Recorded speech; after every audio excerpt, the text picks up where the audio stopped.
Hamburger history, briefly. The history of the hamburger is a bit nebulous, but for fun we can go back as far as the Mongols of the 13th century.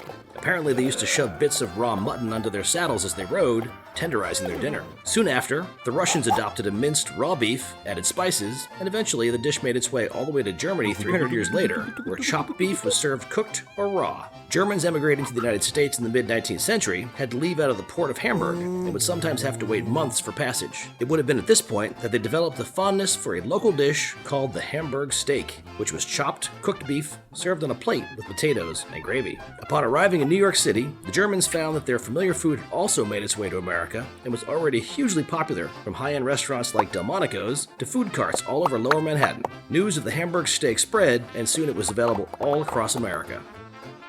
Now, things get interesting. It took another 20 to 30 years for the Hamburg steak to be served between two slices of bread. All of the claims to the invention of the traditional hamburger are a bit shaky and happened around the same time, 1885 to 1900. Most of the claims come from transient state fair vendors that reportedly were looking for a way for fairgoers to eat their meatballs on the go. Fletch Davis, the Menches brothers, Charlie Negreen, and others have laid claim to the invention. However, the first established food cart to sell something named the hamburger sandwich was Louis' Lunch in New Haven, Connecticut in the year 1900.